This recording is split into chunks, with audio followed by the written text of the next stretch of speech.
This video is sponsored by Normandy 1998, Ash and Christopher Mitchell.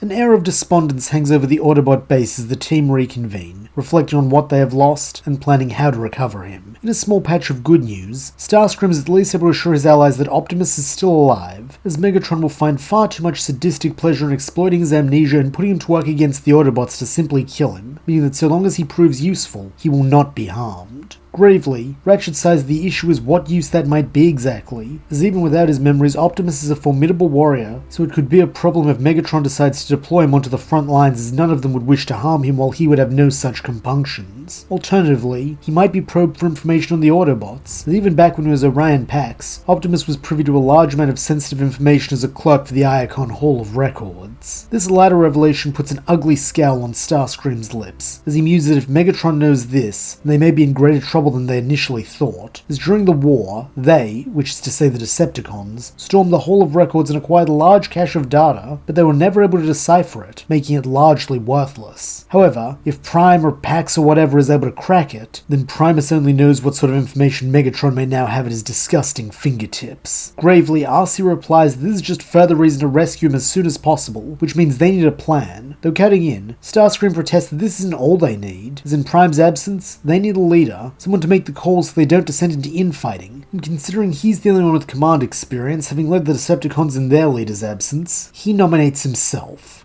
Unfortunately, rather than the enthusiastic endorsement he'd been hoping for, this is met with laughter from Bulkhead and the children, as Miko protests that he must be kidding, while Bulk claps him on the back, saying he appreciates the chance to laugh at a time like this. However, Ratchet, Bumblebee and RC are far less amused, with the two-wheeler not dignifying the suggestion with a response, while the Docbot patronizingly assures the new recruit that they're not Decepticons, and can operate fine with their designated commander, since they're all united by the common goal of getting Optimus back. Seeing that he's been outvoted, Starscream begrudgingly accepts this, joining the conversation around how exactly they should reacquire their leader, and more importantly, what they should do with him once they have him, since it's almost certain Megatron is feeding him lies about them as they speak. Helpfully, Jack reveals the key to Vector Sigma Optimus entrusted him with before going off to fight Unicron, with this being just the pick-me-up the group need, as through that they may be able to reawaken the matrix of leadership in Optimus's lost memories, though to do so, they'd need to get to Cybertron. Thankfully, due to Starscream's influence, they already know about the space bridge, which Megatron has no doubt renewed construction on. In fact, Agent Fowler confirms when he contacts the Autobots to inform them that the cons have struck the same military lab they did last time, evidently looking to reacquire the power source they wanted before everything with Unicron kicked off. Figuring Optimus may be there, RC takes Bulkhead, Bumblebee and Starscream, though to her dismay, it's just knockout breakdown in a bunch of Viacons, with the villainous pair jeering they can't believe Starscream really joined the enemy. They thought that was just a lie Lord Megatron told Pax to explain the Jetbot's absence. At the reference to Optimus, RC growls at the duo to tell her where he is now if they don't want to be scrapped. Though sardonic as ever, the not-so-good Doctor smirks that maybe he'll do it another time, as they've got what they came for, so it's time to go. At these words, a ground bridge opens up, which Knockout and Breakdown flee through, though still riled up, RC follows, breaking rank and transforming into a bike form so she can burst through the portal just before it closes. Obviously, the pair of villains are none too happy about this development, though surprisingly, it seems she's not here to make good on her threat, instead jetting past them as she looks around for where they might be keeping Optimus. Unfortunately, this hasty rescue attempt does not end in success, as when Megatron learns of the Autobot intruder, he deftly deploys Soundwave, who wordlessly ground bridges her into the Arctic, all the while Orion Pax remains blissfully unaware of his former ally's appearance as he keeps working in the next room over, decoding Project Iacon, just as Starscream had predicted. Back with the Autobots, they have returned to base feeling rather discouraged, having lost not only the battle but also RC, though thankfully, it is not long before the latter reappears on their scanners, allowing them to bridge her home while she shakes snow from her chassis. As Ratchet examines her for damage from the sub-zero temperature, he is quick to throw in a scolding which Starscream is more than happy to join in on, feeling rather annoyed with the bike for abandoning them to deal with the Viacons, while adding that her half-baked rescue attempt was utterly pointless and doomed from the start, since even if she found Prime, she had no means of escape, so all she would have accomplished is getting herself captured or killed. Venomously, RC retorts that at least she tried something, though letting out a low growl of frustration, Starscream shoots back that action for action's sake isn't nobility, it's stupidity, earning him a scowl as she asks what he knows of nobility anyway. He's a self-serving coward. For a moment, silence hangs between them as the pair of bots glare at each other, then with a swish of his wings as he turns his back on her, Starscream sneers that she may call him what she likes, though at their current rate, he'll outlive them all when their nobility has bought them an early trip to the scrap heap.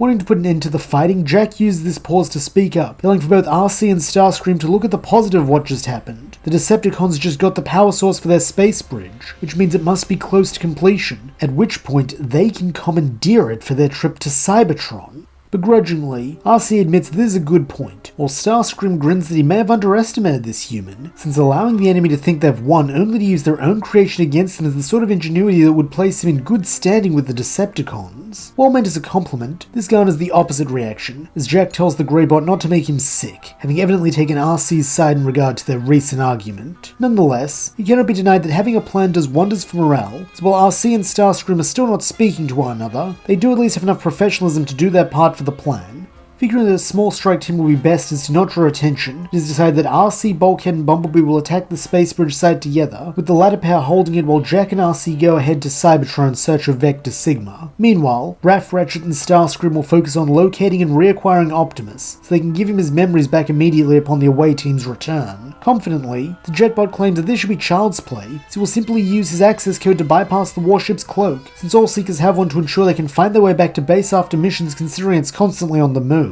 Unfortunately, nothing can be so easy, so when he enters the code into Ratchet's sensors, he finds that the frequency has been changed, no doubt sound waves doing specifically to thwart him. This will make matters more challenging, though not impossible, as they'll just have to come at this from a different angle. As it turns out, Raph has an angle in mind, though not one Starscream much likes, as it require him to do all the legwork, or in this case, wing work, as the boy suggests that as the only Autobot capable of flight, he simply fly around until he finds the warship, as while he may not have scanners that can detect it anymore, he does have optics, so sooner or later he's bound to run into it. Hoping the human doesn't mean this literally, Starscream reluctantly sets to work, transforming into a jet and beginning his journey west, since with every direction being equally viable, he figures he might as well race the sun across the sky for something to break up the tedium. The one benefit of this assignment is that he is provided with all the energy he can consume, as he'll need it for the long-haul flight. With this proving correct, as after a solid day of flying, he is still no closer to the warship than when he departed. Briefly, he considers finding a deserted island to land on and power down, since no one could begrudge him a little rest, though, as luck would have it, bad luck most likely, this is when he spots a squadron of Vehicons patrolling the skies, and if they're here, then the warship must be nearby. This is just perfect, since now instead of locating his target from a distance, he'll have to tell the Vehicons until he catches sight of the ship, and at pretty close range too, so he can mask his energy signature with one of theirs in case Soundwave is watching, which he almost certainly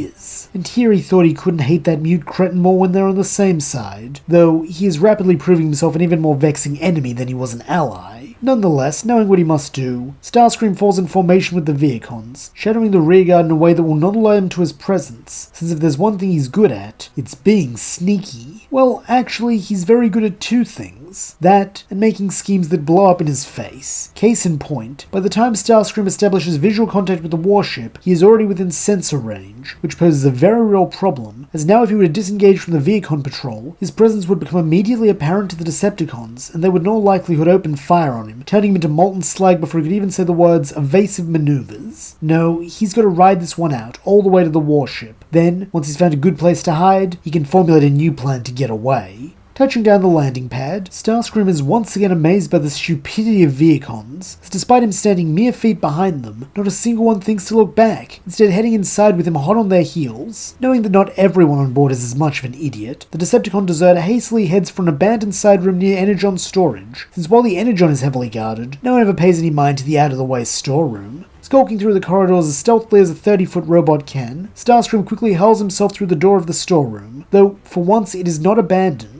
as when he turns to face the newly installed glowing consoles, he sees Prime staring back at him with a look of utter shock. For a moment, Starscream thinks that this is proof that the Autobot leader has recovered his memories, only to recall at the last moment what Knockout said back at the military lab, and so hastily covers Optimus's mouth before he can call for help. In a low voice, the Jetbot states that he can only imagine what Tells Megatron has told him, so while he does not expect Prime to believe him, he does expect him to listen. And to think. Does nothing about this situation strike him as strange? Is the fact that he presumably cannot remember his time on Earth prior to awakening in its core not odd? And does he not wonder why his so-called enemies treated him with concern rather than enmity before he and Megatron fled? Stepping back a little, Orion mutters that he doesn't have answers to any of those questions, and seeing his chance, Starscream leers that he does. He is not Orion Pax as he believes, but instead, Optimus. Suddenly, the door to Orion's lab bursts open as a group of Vehicons enter, all demanding Starscream's surrender. Seeing that his time on the ship's at an end, and not so foolish as to attempt a doomed rescue like RC, the defector chooses to save his own skin, transforming into a jet again and flying as fast as he can to the exit. Senses be damned. Naturally, this is met with opposition as every Decepticon on board makes it their personal mission to shoot him out of the sky, though thanks to a bit of creative flying and more than a little luck, he escapes with only minor injuries, though he is forced to make a crash landing into Coal Ratchet so he can fire up the ground bridge and prep a repair kit. Nevertheless, when Starscream returns, it is the closest thing to a hero's welcome he's ever likely to receive, as not only did he find the warship, but to hear him tell it, he risked life and servo to deliver a covert message to Optimus. While it is a little hard to believe that he would willingly put himself in harm's way for the good of others, it cannot be denied that he went above and beyond in his mission, and for that he deserves praise. Meanwhile, back on the Decepticon warship, another of Starscream's hard-to-believe tales is taking root, this time in the mind of Orion Pax, as in spite of the jetbot being a known traitor, there is an odd ring of truth to his words that has ignited the clerk's curiosity. Remembering how the Autobots had called him Optimus, and the deceased enemy commander had been called Optimus Prime, Orion starts his search there. As he reads the reports, he finds himself sympathizing with his bot and his cause, as it is far from the tyranny Lord Megatron had told him about, and when he looks more closely at the image of Prime, he discovers discrepancies that could only exist if it was doctored. Making use of his hacking skills, Orion is quickly able to remove the alterations, and as he stares up at the face of Optimus Prime, he is shocked to see that it is his own.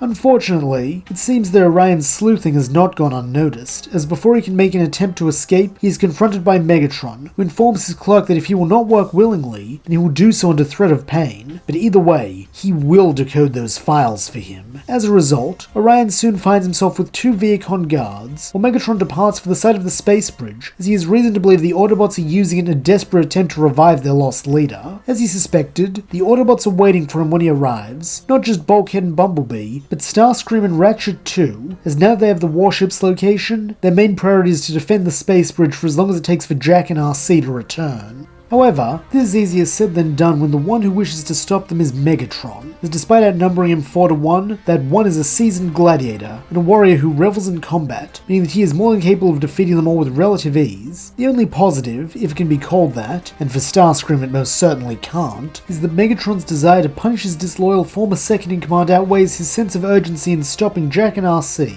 so that instead of waiting by the space bridge, he is pummeling the jetbot when Orion emerges through the ground bridge, having inadvertently defeated his captors. This side of sadism and brutality is the last straw the wavering clerk needs to convince him that Starscream was telling the truth, so that when he enters the fray, he is on the side of the Autobots. Sadly, as much of his combat experience is lost along with his memories, Orion is not strong enough to defeat Megatron on his own, though his valiant effort does buy the away team time to return, so that while RC and a wounded Starscream occupy Megatron, Jack is able to present Orion with the data he acquired from Vector Sigma, thus restoring the Matrix of Leadership and transforming him into Optimus Prime once again. In an instant, the tide of battle turns, as with Optimus back in his right mind, he is at last able to stand equal to his nemesis, and with loyal allies by his side, they succeed in beating Megatron back until Raph and the other humans can summon them a ground bridge to make their escape. What follows is a celebration the likes of which have not been seen since the golden age of Cybertron, as everyone is overjoyed to have Optimus back. Even Starscream cannot help but be pleased, if only because he knows he has helped make Megatron's life just a little bit harder, and so he does partake to some degree in the celebration. Eventually, the party begins to wind down, as the humans need sleep and the Autobots could use some rest too after the battle they just fought. As this happens, Starscream finds himself alone with RC, which, considering their last exchange, is rather awkward. Though, to his surprise, the Blue Bike takes this opportunity to apologize, stating that she treated him unfairly before and was using him as an excuse to take out her anger. With a slight roll of the optics, the jetbot glibly assures her not to worry about it, as he's more than used to being a punching bag. Though brushing this aside, she insists that she truly is sorry. She was just a bit raw since the loss of Optimus reminded her of the recent loss of her partner Cliffjumper. Remembering their discussion from the day he defected, Starscream nonchalantly confirms that it was Arachnid who terminated him, wasn't it? Though, shaking her head, RC clarifies that the spider killed her first partner back on Cybertron, a bot named Tailgate, but she's yet to find out which con it was who scrapped Cliff. However, she does know one thing. When she does find out who did it, she's going to make them wish they never emerged from the well of all sparks. Then, slowly, her eyes fall upon Starscream, and as she says his name, he struggles to suppress a gulp as he casually asks what she wants. Gaze still fixed on him, RC comments that he was on the warship when Cliff died, wasn't he?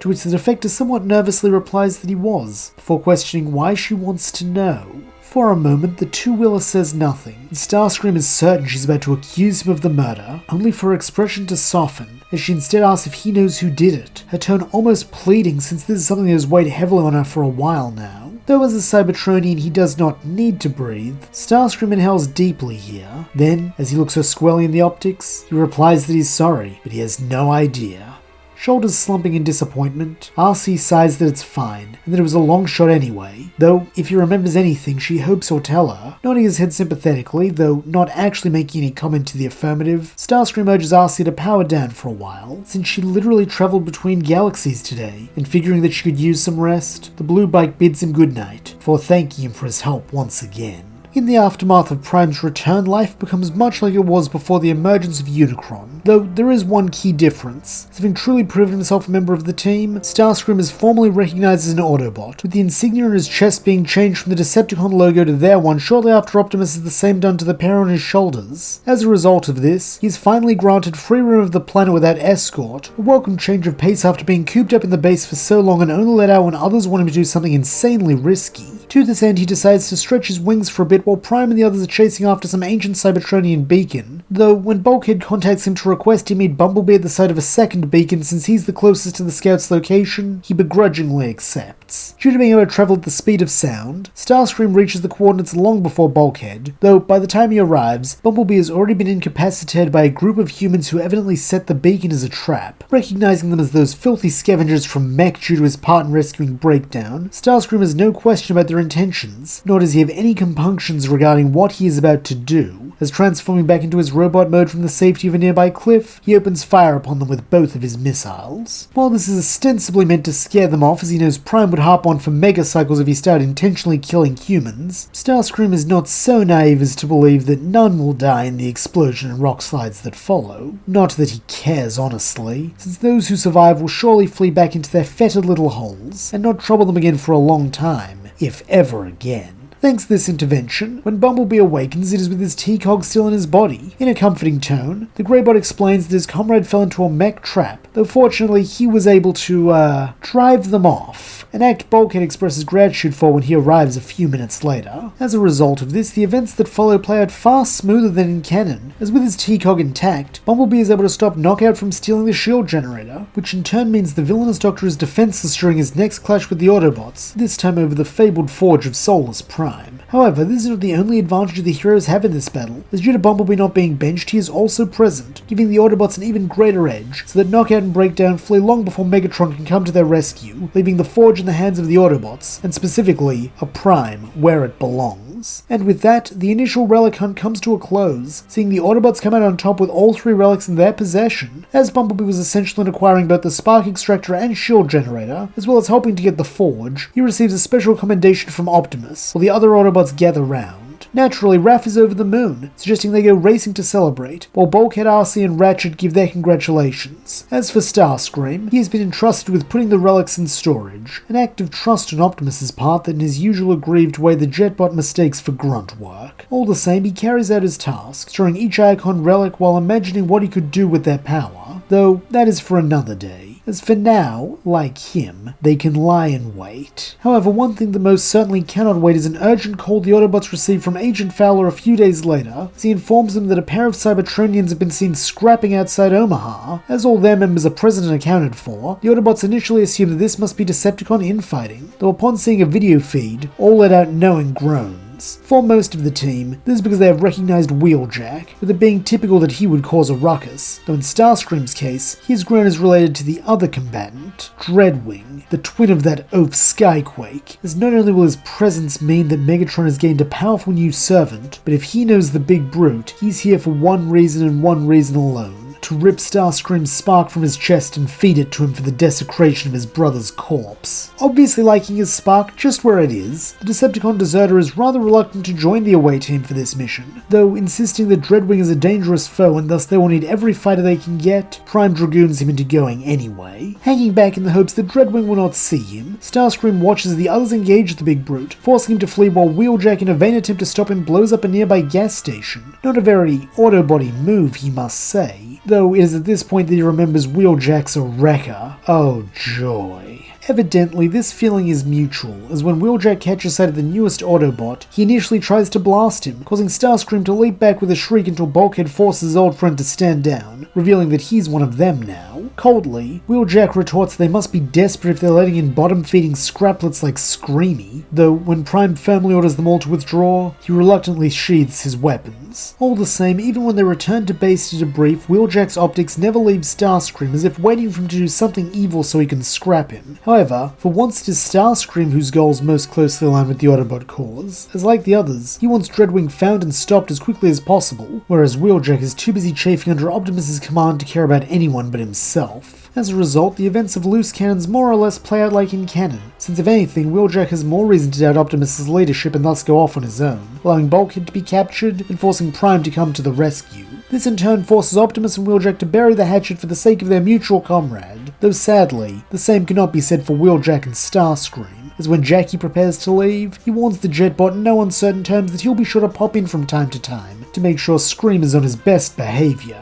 Following this, the Autobots experience something of a calm patch, as due to Starscream being with them and subsequently not needing to scavenge for Energon, he does not come across the recently defected Arachnid, her Insecticon's servant, meaning the Autobots remain completely unaware of her scheme. Nonetheless, Arachnid does still attempt her coup, sending a challenge to Megatron and sicking her monster upon him when he arrives. Unfortunately for her, like in canon, the former gladiator is able to overcome the Insecticon, and so turns his wrath on his disloyal former subordinate who rather wisely attempts to flee for her life. However, due to the lack of Autobot interference, this is dreadfully unsuccessful, so when Dreadwing and his platoon arrive, they are able to surround and apprehend Arachnid. Briefly, Megatron considers executing her then and there, as it would be a fitting end for the traitor, though it would also be a quicker death than she deserves, and so allowing his cruelty to override his pragmatism once again, he commands his forces to bring Arachnid back to the ship, as while she will be executed for her crimes, he's going to let Knockout play with her for a while first. Returning to the Autobots and their break from trouble, there is no Nemesis Prime incident due to Mech's collapse at the hands of Starscream several weeks back, meaning the first event of note comes when Bulkhead discovers an Energon pickup site while out on patrol. Going to investigate, the bulky bot unfortunately finds himself out of his element, as while climbing down to the pit the Energon cubes have been stored in, he falls and rather embarrassingly knocks himself out. A while later he awakens, and to his shock finds himself aboard the Decepticon warship, having seemingly remained unnoticed. Wisely, his first instinct is to call for backup, though finding his comms either broken or jammed, he decides to proceed stealthily on foot in search for a comm unit he can use to call Optimus and the others. Due to the absence of an armada of Starscream clones, he is actually able to achieve this objective without incident, though as luck tends to do, it quickly runs out, as when Bulkhead attempts to use the comm unit, he instead sets off a homing beacon, alerting everyone both on and off the ship to his presence. Here the absence of Starscream clones proves an active detriment, as without them to draw the attention of the Vehicons, Bulkhead is soon surrounded and captured, though it seems his capture is not a total loss, as back at base, Starscream picks up the homing beacon on his Decepticon scanners.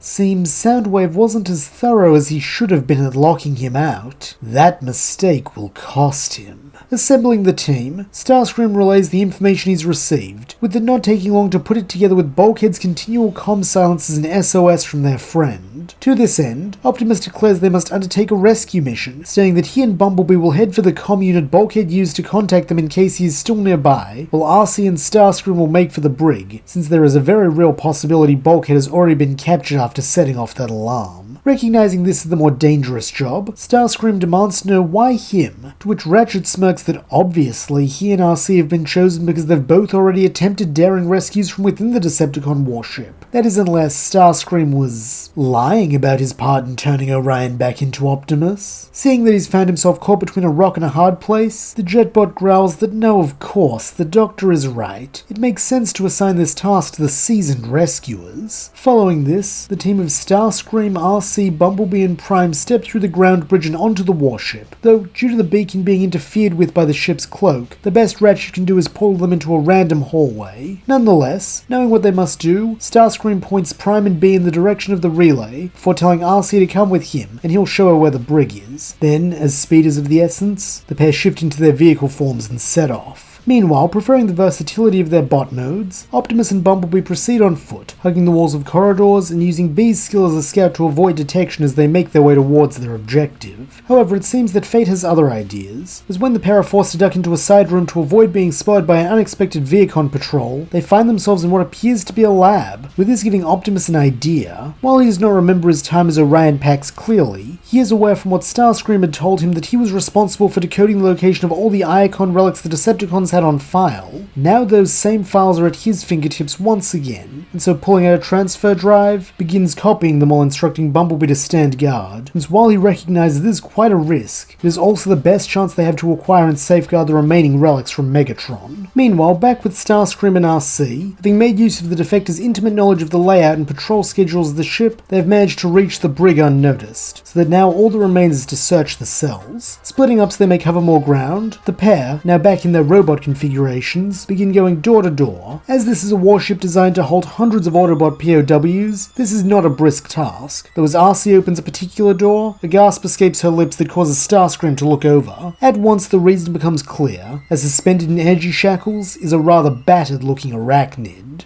Despite her pitiable state, the spider remains snarky as ever, jeering that she didn't expect to see RC here. Has she come to bust her out, or is she finally going to make good on those threats to scrap her? Hate filling her optics and tone as she shapes her hand into a blaster, RC growls that she should, since it's fitting she die the same way Tailgate did. A sentiment Starscream quite agrees with as he approaches with a sinister smirk on his face. Only now does Arachnid's expression become one of shock, as she demands to know what he's doing here, to which the Jetbot sneers that he's an Autobot now. Can't she tell? And it's all thanks to her, since if she didn't abandon him during their mission together, he never would have found his true place. So for that he really should thank her, perhaps with a quick death. Seeing that he means it, Arachnid begins thrashing in her bindings, with this giving RC pause, as she muses their enemies bound and unarmed. So is it really right to scrap her like this? Seeing her conviction wavering, Starscream leans in close, and in a low voice reminds his ally that so was Tailgate, and that didn't stop Arachnid, did it?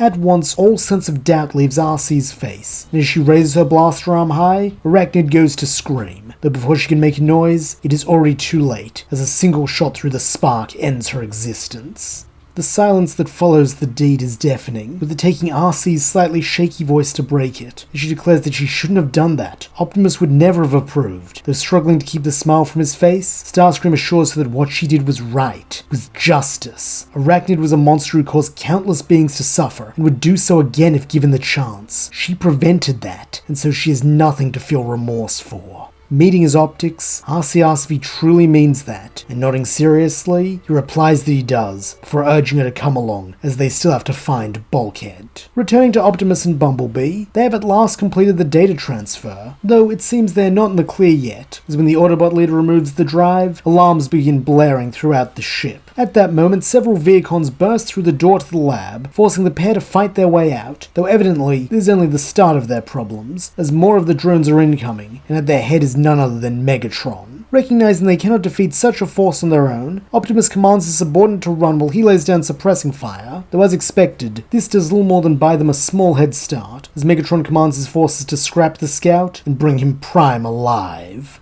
Meanwhile, in the brig, the same alarms have begun sounding, though thankfully RC and Starscream have found Bulkhead, with it being a simple matter to shoot his shackles. Unfortunately, what is far trickier is carrying him, as it seems Bulk didn't go down without a fight, meaning it's the limping trio who begin heading back the way they came, with Starscream having flashbacks to his and Prime's fight with Unicron, as like then, he's carrying a big lug while screaming down the comm for Ratchet to make a ground bridge for the love of Primus. Fortunately, it seems that Starscream's comms are not affected by the same blackout as Bulkhead's, meaning the Docbot receives this rather rude message loud and clear, as he sternly tells him and RC to rendezvous with Optimus and Bumblebee at their entrance point, since he will have a portal waiting for them. By now, the trio have drawn the attention of their own group of Viacons, so that when they round the corner of the corridor they arrived in, they are dismayed to see a larger horde led by Megatron coming at them from the opposite direction. Urgently, Starscream yells for everyone to move now. Then, as the green ground bridge portal opens, he, RC, see Bulkhead, Bumblebee, and Prime leap through, narrowly avoiding the grasp of their converging enemies by inches. Landing in a heap, the members of Team Prime then let out a collective exhale, relieved to have made it off the warship in one piece. Not only that, but Optimus is quick to reveal that they now possess the data of Project Iacon, meaning that once he's decrypted it, they'll be able to begin collecting the remaining relics. He then turns his attention to Bulkhead, smiling that he's glad the ex-wrecker is okay, to which Bulk grins that he owes it all to RC and Screamy, a sentiment Optimus seconds as he looks to them to ask how their mission went. Briefly, RC considers confessing what she did, as in spite of Starscream's words, a part of her remains unsure whether Arachnid's fate was just or not. However, in that moment of uncertainty, Starscream speaks up, blithely stating that up until the end it was a run-of-the-mill infiltration. They got in, they found Bulkhead, and they got out, the only notable occurrence being the Viacon swarm at the end. As he says this, RC looks up into her leader's optics, finding a good and noble bot, whose example she has long done her best to follow, and whose respect means the world to her. Though, all the same, when Starscream finishes his lie and falls silent, she does not contradict him. And that's where we'll leave things for now. Thank you so much for listening. I hope you enjoyed it. And if you did, please don't forget to like, subscribe, and leave your thoughts, suggestions, or screams of rage in the comments below.